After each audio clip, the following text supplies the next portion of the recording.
But first, we are going to have a keynote by Patrick Taran, who is the President of Global Migration Policy Associates. You have in your packet the full biography, so I'm not going to read all of it to you, but you know, Patrick has really worked a long time on these issues and has authored many books, so I hope he has now some really interesting things to share with all of us. So please, Patrick.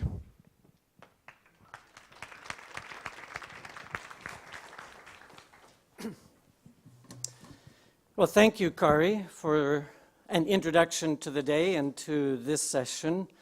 And what I'd like to do is start us out with a bit of context and the imperative for the question of diversity and what you termed the migration situation.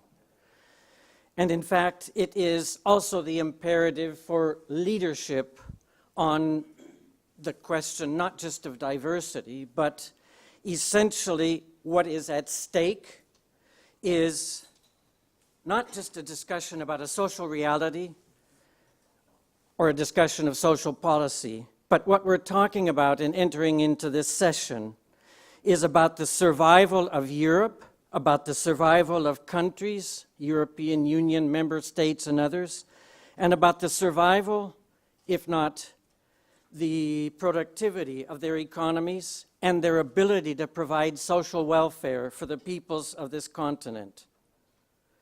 Diversity itself is simply an extraction. What we need to speak about today is the fact that Europe needs people to make its economies work. Hundreds of thousands of people, in fact, are coming to Europe, particularly because today they're economically demanded. They're needed by companies, by businesses, by the public sector, in services, in low-tech as well as high-tech sectors. They're needed in manufacturing, in agriculture, in food production, in services, in healthcare, and so on. That happens for a variety of reasons, and it leads also with technological change to the demise of old tech jobs. And one of the products of technological change, as well as other factors, is structural unemployment.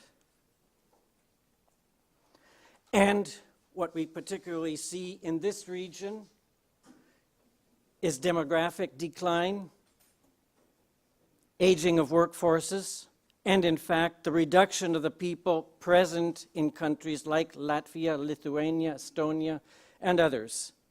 Estonia and the other Baltic states have seen already more than 10% reduction in their workforces and in their working age population since 1990.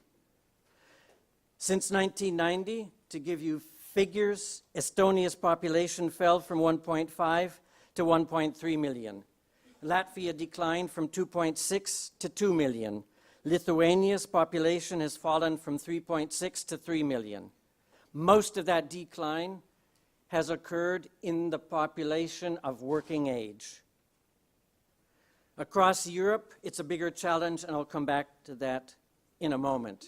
But what I want to lay out for you is the fact that migration and immigration has become, at least for the next period of history, an imperative for Europe to survive. It's not just a question of a few more people here, a few more people there. It's a question of maintaining a productive and viable workforce with the skills and the labor power that Europe needs to make its economies turn and to produce the goods and services that make for the welfare of the populations living in all of the EU member countries and others across this region. Automation, that is sometimes projected as the alternative or as the solution, just ain't going to happen at the same rate that the populations and workforces are declining. Automation, mechanization, digitalization takes huge capital resources, and those resources just aren't available, particularly after the crisis of 2007, 2008, in which we still see economies bailing out failed banks and failed economies. Offshoring won't resolve it either. Most European countries and Europeans themselves, yourselves, ourselves, don't want to offshore such vital and still labor-intensive areas of the economies as food production, healthcare, or education. And that's for both structural and practical reasons. It's also a question of economic security, of values, of mainstreaming traditional jobs, occupations, and professions in the country. And it's a question of preserving traditions and culture. It's about maintaining employment, keeping jobs for people who would otherwise have to be laid off. And what I mean also when we speak about the absence of offshoring as a solution is also because some of the economic activities that are going on are strategically and structurally necessary if we want to maintain viable economies and viable populations.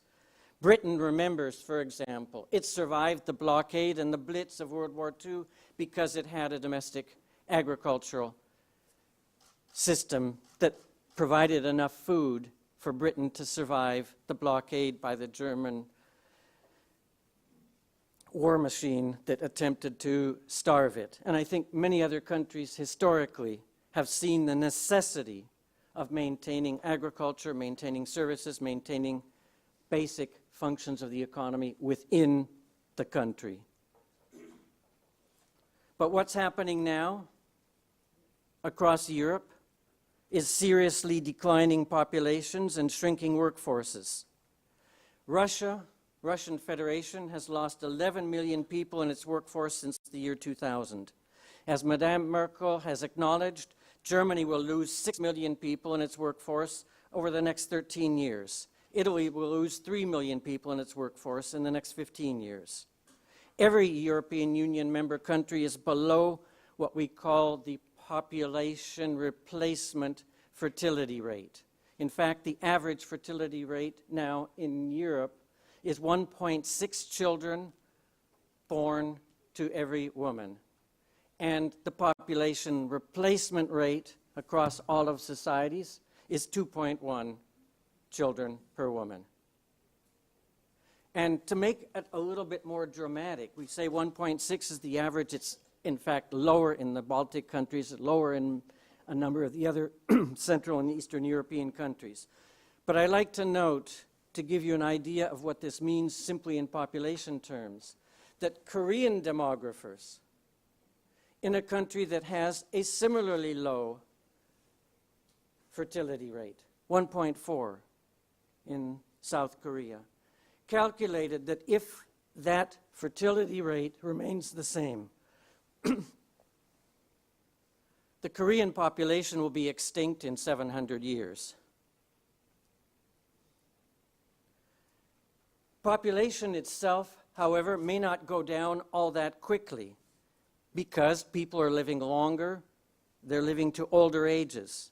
But what is happening already, in some cases in fairly dramatic terms, as I've already illustrated, is that labor forces are decreasing. The number of people in our economies, in our societies, that do the work, that make our countries happen, that make work happen, that make the goods, provide the services, and so on, are declining. And this raises not only challenges in terms of who's going to do the work and who's going to provide the services, but it also raises a whole number of other challenges. EU calculated that in the year 2000, approximately 2 people on Social Security or pensions were depending on 7 economically active persons to provide the contributions to pay their pensions and Social Security.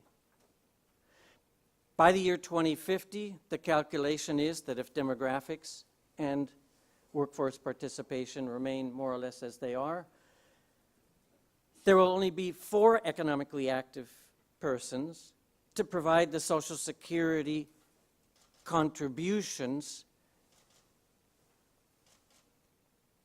for every 2 retired persons, which means essentially either of 2 alternatives, neither which is necessarily feasible, which is raising the Social Security contributions of economically active people by more than double, or cutting in half the Social Security payments that all of us are eventually going to depend on for all or part of our income once we reach that magic retirement age, whatever it is.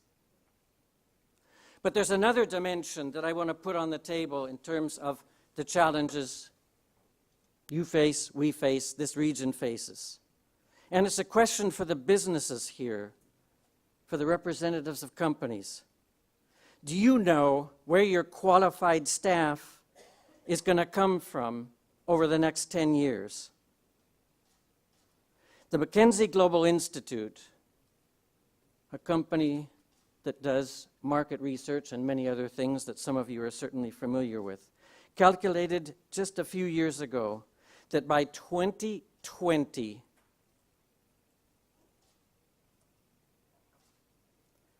there will be a shortage worldwide of 85 million people with the skills that employers or businesses need to stay viable and in business.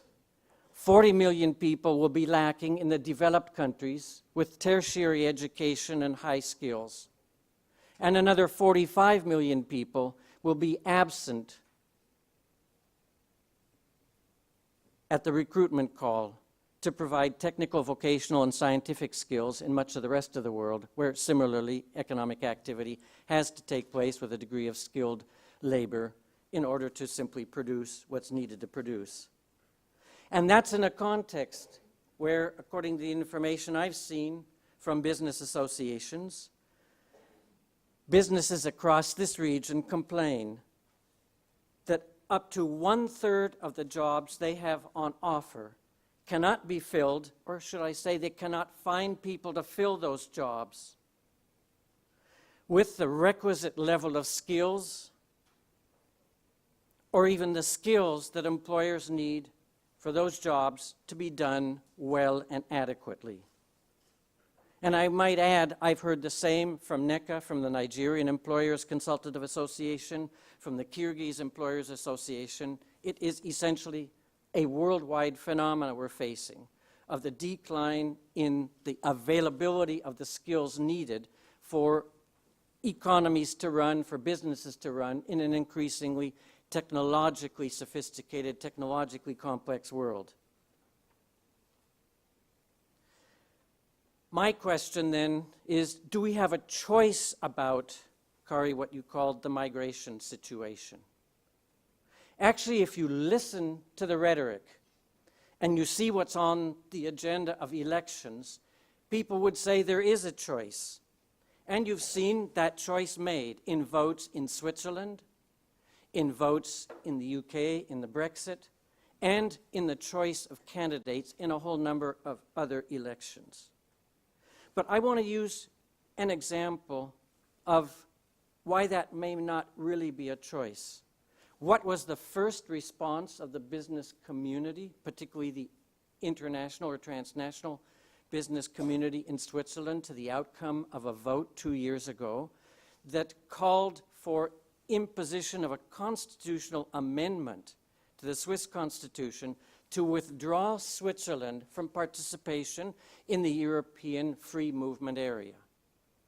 Meaning then that to employ anyone who was not a national of Switzerland, companies would have to go through a recruitment process, determine that no one with their requisite needed skills was available in the Swiss employment pool, and then they would have to see whether the jobs they needed would be fit under quotas that would be set, that only a certain number of people would be admitted for employment under a quota system allocated according to what the government might say would be their assessment of needs. Well, you and I, who are in business, know that you can't wait 6 months when you have to expand your production or enter or put out a new line of products or whatever. The result of the election was saying no more free movement, no more easy access to employment in Switzerland by people with the skills elsewhere in Europe that the companies or the business sector might need. So what did the companies do? They started saying, well, we think we're going to have to move our European operations out of Switzerland. And what I found most revealing was that even the chief executive officer of Nestle, and you can't think of a more Swiss company name than Nestle, said Nestle may have to move some of its operations out of Switzerland if this amendment is fully implemented. We're just not going to be able to get the people we need when we need them, with the skills we need them, quickly enough to run our businesses effectively and efficiently. What's the result now? 3 months ago, the Federal Executive Council of Switzerland basically said our government cannot and will not implement fully this will of the people. And they didn't put it in these terms, but essentially what they were saying is, we cannot allow our country to commit economic suicide to implement a political view of, well, we don't need immigration or we have to control it. I'm not sure if I paint the picture so clearly as some of us see it, but I think if you've read the press in the UK and elsewhere since the Brexit vote, you've actually heard quite a few similar concerns raised. And you've already seen a whole number of companies and businesses looking to move their European-based operations, particularly in the financial center, out of London to, you name it. I've heard Paris, Frankfurt, Dublin, among the cities and in those EU member countries raised as the possible alternative financial centers.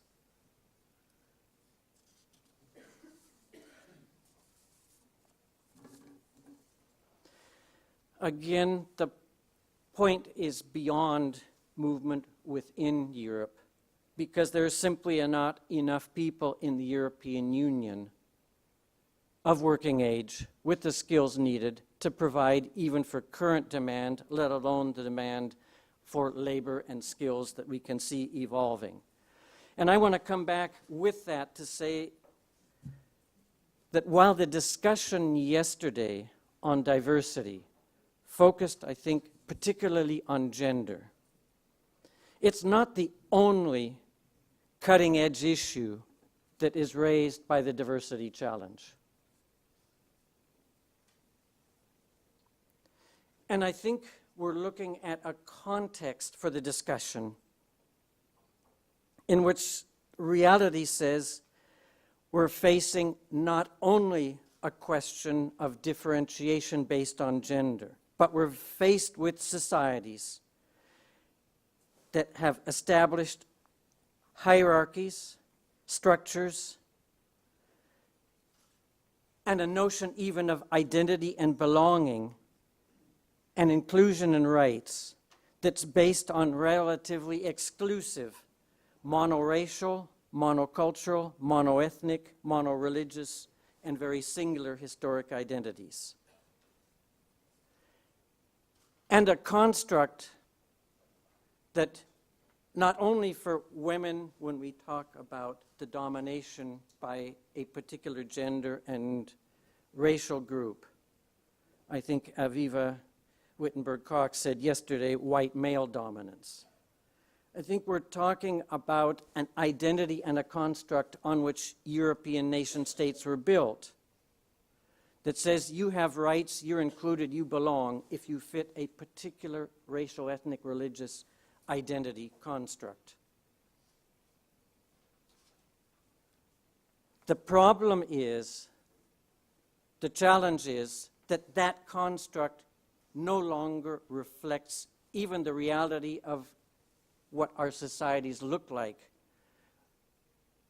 what our countries look like in terms of their racial composition, their ethnic composition, their religious diversity, shall we say, and so on.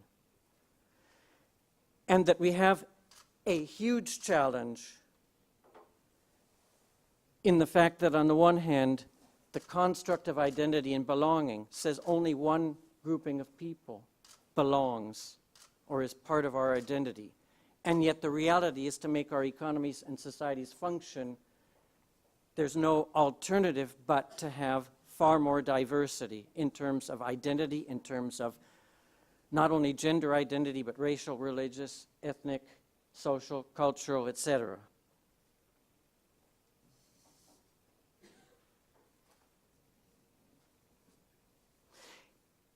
Which brings us to the challenge here, that when we speak of diversity, we have to speak beyond just the question of diversity. Diversity describes a reality.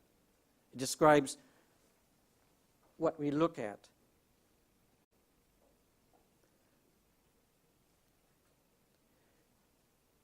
But the cause, if you can call it a cause, of inclusion, of participation, of democracy and equal rights for all is something broader than just a question of saying diversity and diversity management is going to resolve it.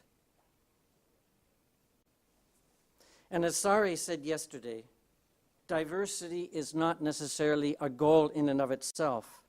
Accepting diversity should be an approach, but we've got to go beyond that. And I really appreciated that she in particular put on the agenda the notion that we have to speak about, defend, promote, and implement human rights. And one of the most fundamental rights included in all of the international human rights instruments is the notion of non-discrimination and equality of treatment. And I want to come back to that in a moment, because what I'd also like to do is say a little bit about what the agenda says I'm supposed to do, which is to cite some initiatives, public-private partnerships, and so on, that address the bigger challenge, not just of diversity, but the challenge of not fixing the women or fixing the minorities, but fixing society. And I think a fundamental point I want to underline is there are no quick fixes or easy solutions. And that it's not a question that business or companies or the private sector alone or in the lead can do by itself. What we need, not only to assure respect for diversity and equality of treatment, is a commitment and an action together by companies, by the private sector, by the state, and by society as a whole. And in this, we talk about leadership. Political leadership is obviously imperative. And I want to cite as an example a comprehensive approach at a national level in one country represented here that, at least in my experience over a significant period of time, worked. Actually, I want to talk about an experience of over 20 years in the country of Ireland, in which the social partners, the private sector, the trade unions, civil society, and the state made common cause to ensure social change, a change in attitudes, and ultimately equality of treatment across society and a welcoming for immigration that the country already needed 20 years ago to fuel what was then referred to as the phenomenal growth of the Irish tiger economy. Since the end of the 1990s, and for a period I don't remember of exactly how many years, perhaps one of the feature elements of a common cause approach was what was called the Irish Anti-Racism Workplace Week, that every year took place as a comprehensive programmed combination of sustained discourse, public campaigning, action and regulation for public behavior, media blitzes, workplace workshops, promotion of codes of practice, including predecessors to diversity charters, promotion of proper law and enforcement on anti-discrimination, equality of treatment, inclusion, and so on, and reminding everyone in society of the rules for workplaces and for social interaction. And a whole series of events were concentrated annually in a week of activities, actions, and media coverage. It began with a pronouncement or a speech by no less than the president of the country. It was implemented everywhere, in every city and in rural areas across the country, with, of course, different activities depending on the scale of the cities and places where they take place. It was not just something that happened in Dublin. And it was organized by the key institutions of society together, by business, by unions and civil society, by involvement of the state, particularly through the Ministry of Labor and the Ministry of Justice, which is Ireland's Ministry of the Interior equivalent. It was led in part by the Irish Equality Authority, the National Human Rights and Equality Institution, and IBEC and Congress, to give names that our Irish colleagues would know, took particularly important leadership roles. IBEC being the Irish Business and Employers Confederation, together with the Construction Sector Federation and the Association of Small and Medium Enterprises on the one hand, and on the other, the Unitary Irish Congress of Trade Unions. And I would say it is a representative that you need more than a few good practices to accomplish something. A second initiative, also extremely important and also across society in a concerted effort, was the development of an Irish National Action Plan against racism and xenophobia. Developed over more than a year, I think it was closer to 2 years of public consultations with inputs from all sectors, employment, civil society, unions, workers, community groups, minority groups, women's organizations, and so on. It involved public hearings, developing, setting out, and obtaining a kind of consensus agreement across society on a sustained agenda with goals, targets, and actions to make sure that there would be a constant, concerted, national action plan ongoing against racism, discrimination, and so on. With, of course, I would note, a strong gender component, and with, as you've seen in other ways, an influence on changing attitudes and laws vis-a-vis even, and I think it was referred to yesterday, at least in a conversation I had, the change in laws and relationships between men and women in marriage. A third aspect that I want to lay out in terms of saying this needs a comprehensive approach is that there has been and continues sustained training, support, and promotion of what Ireland calls achieving equality in intercultural workplaces. The Irish Management Institute, which is kind of a central training and institute of support for management of businesses, organized employer trainings, they put together national handbooks and so on, and the Irish Equality Authority, in conjunction with the social partner organizations, commissioned research to develop a kind of agenda for action, which is actually called Achieving Equality for Intercultural Workplaces, which basically provided guidance and a kind of how to do it, understanding that achieving equality, non-discrimination, and fair treatment in workplaces is not something that you can just put a couple of measures in place.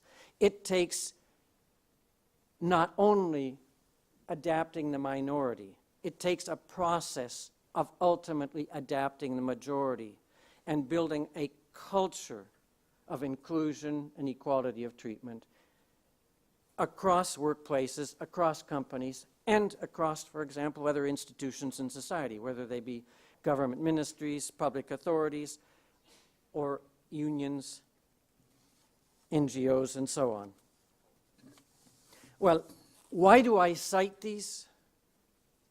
And why do I say you need an approach? Because I think, again, at least by my observation, one can see certain results. And they're not insignificant results. For a period of more than 12 years, Ireland did not experience a single fatal racist attack or other incidents against people of color or migrants. For more than 20 years, no anti-immigrant, anti-refugee political group or party has been able to gain any significant traction, whether in public visibility or in election results in that country. Thirdly, during a decade or more, the Irish tiger economy grew by 7 to 8% a year, in part fueled, so to speak, by the significant immigration, the infrastructure construction that immigrants allowed or provided for. And Ireland welcomed immigrants, supporting that growth when other European countries were still just saying no to immigration.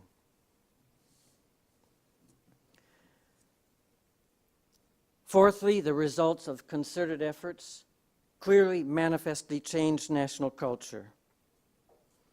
And I would say, fifthly, Dublin remains now a strong contender for one of the EU financial centers and business centers for those companies relocating out of London, precisely because of the effects of Brexit and the pressure on immigration or against immigration that Brexit represented. I think I'd like to draw conclusions and say that the agenda before us is well beyond diversity. The challenge is not just mainstreaming diversity.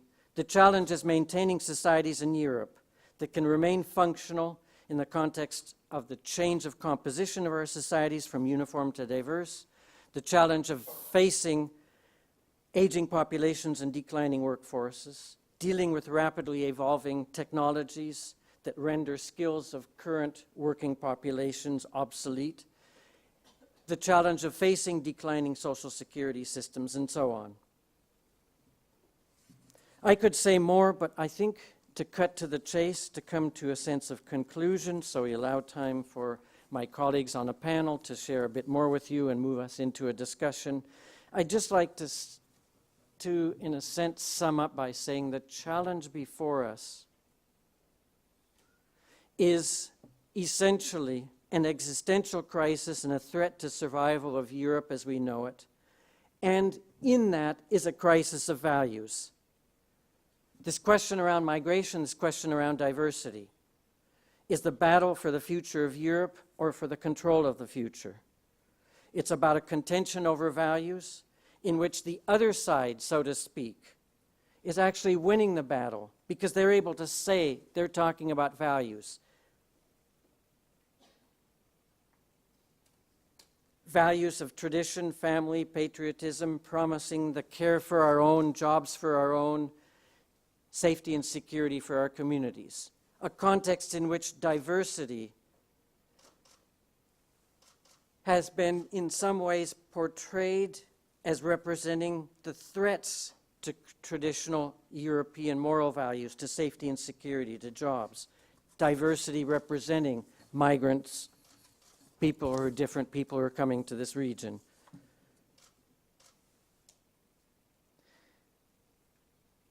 I think to sum up, we also need, in the question of raising diversity, to go well beyond diversity and speak of the fact that what we are about is the values that will make for a viable future for Europe.